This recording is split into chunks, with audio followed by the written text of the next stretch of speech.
Ahora procedo a explicar nuestro segundo ejercicio por medio del método de Kirchhoff. Primeramente, como siempre, tenemos que tener en cuenta lo que nos están pidiendo para calcular. En este caso, tenemos que hallar el voltaje en la resistencia de 10 ohmios, utilizando pues este mismo método. Segundo a ello, lo que tenemos que proceder a hacer es definir los nodos que están en el circuito. En este caso tenemos 4 nodos.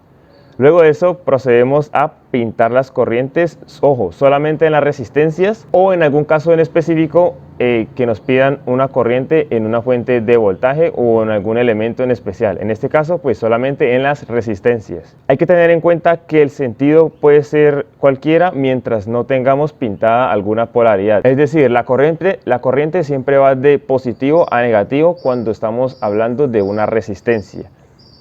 Pero como en nuestras resistencias en este circuito no está planteado esa polaridad, la corriente la podemos plantear en cualquier sentido. En este caso especial tenemos que VO ya tiene planteada una polaridad. En este caso la corriente debe ir en ese mismo sentido, es decir, de positivo a negativo. En las otras puede ir en cualquier sentido ya que no hay alguna polaridad ahí.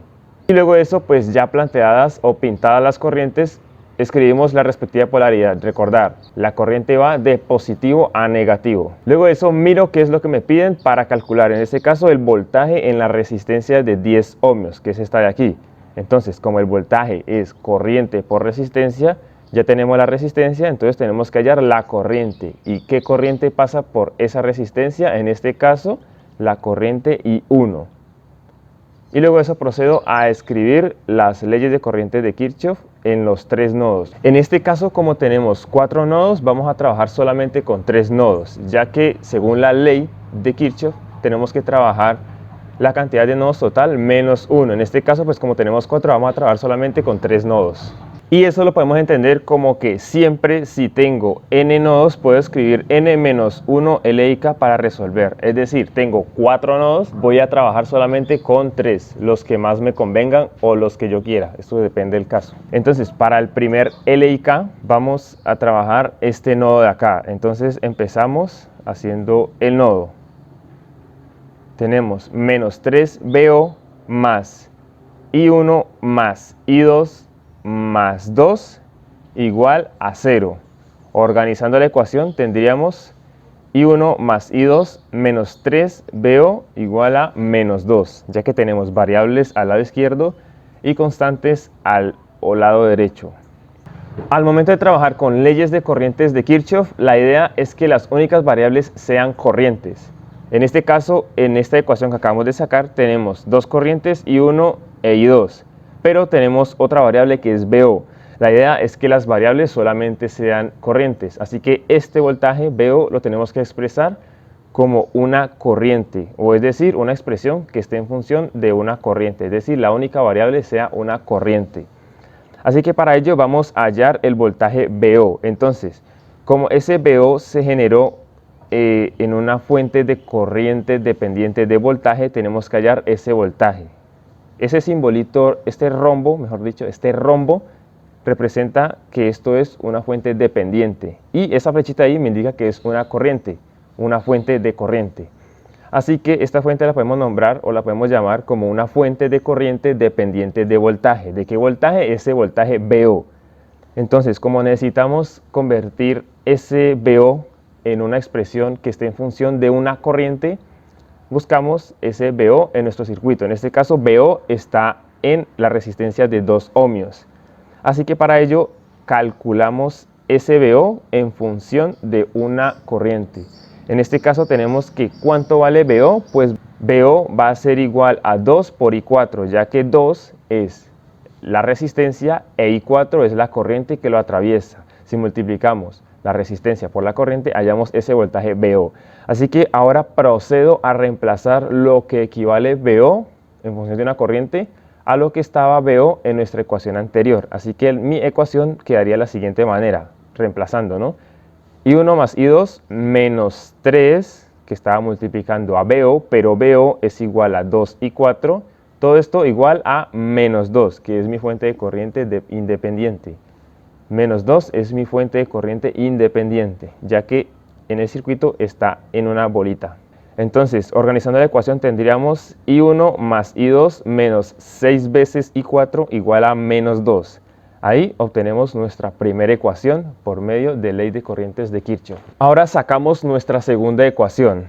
Para ello vamos a trabajar en este nodo de por acá. Entonces tenemos que menos I2 más I3 más I4 igual a 0.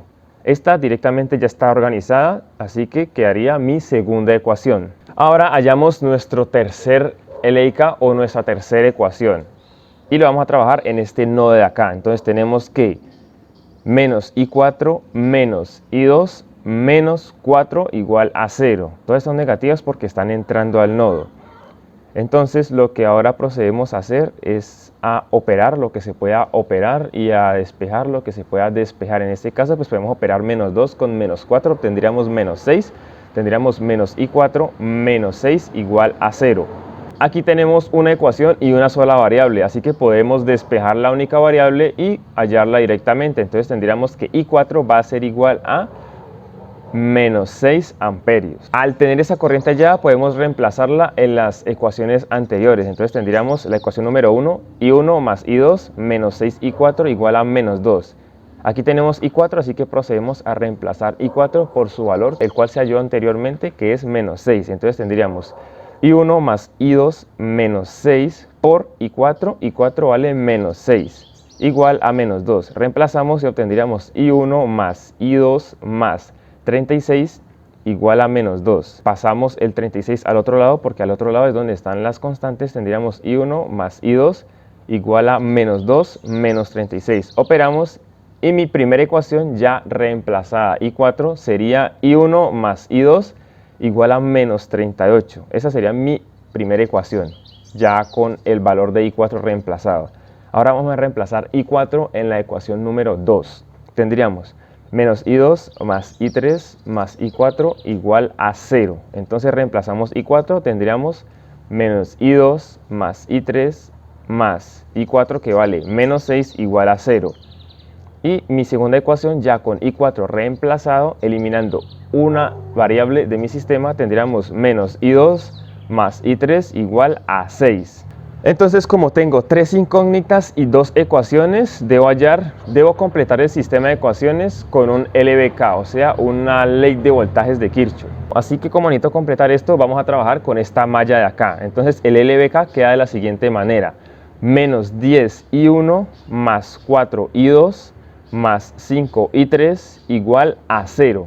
Esta ecuación directamente ya está organizada, así que no hay que hacerle ninguna modificación, queda tal cual. Y esa sería mi tercera ecuación. Entonces ahora tengo un sistema de 3×3, 3 ecuaciones con 3 incógnitas. Esto se resuelve por medio de un solucionador de sistema de ecuaciones, en este caso de 3×3. Esto lo podemos buscar en internet, en línea. No voy a mostrar el proceso de desarrollo de esto porque este tipo de videos está enfocado para resolver circuitos y no para resolver sistemas de ecuaciones. Así que metemos ese sistema de ecuaciones en un solucionador en línea y obtenemos los resultados para las siguientes corrientes, es decir, hallamos nuestras variables. Así que obtenemos que I1 va a ser igual a menos 16.4 amperios, I2 va a ser igual a menos 21.5 amperios e I3 va a ser igual a menos 15.5 amperios. Ese negativo ahí no va a afectar el resultado, simplemente me indica que la corriente no iba en ese sentido, sino que iba en el otro sentido. Esto, como era una resistencia, eso no tiene ninguna relevancia, así que no pasa nada. Pero pues hay que tener en cuenta de que la corriente iba en el otro sentido, pero eso en sí no afecta en nada. Como lo que me estaban pidiendo era el voltaje en esta resistencia de aquí, es decir, en esta resistencia de 10 ohmios, la idea era hallar la corriente que lo atravesaba. En este caso era I1. Así que mi variable de interés es la corriente I1, que es menos 16.4 amperios. Así que para hallar el voltaje en esa resistencia, multiplicamos la corriente I1 por la resistencia, que era 10 ohmios. Así que tendríamos que el voltaje en la resistencia de 10 ohmios va a ser igual a los mismos 10 ohmios multiplicados por la corriente. En este caso, menos 16.4 amperios. Al multiplicar esto, obtenemos que el voltaje en dicha resistencia es de 164 voltios. Aquí pues sería menos 164 voltios debido a que la corriente es negativa, pero esto en sí no afecta en nada. Simplemente tenemos en cuenta que la corriente iba en el otro sentido, así que pues simplemente podemos expresar que el voltaje va a quedar positivo. Y pues eso sería todo. Próximamente estaré subiendo más ejercicios, así que estén pendientes.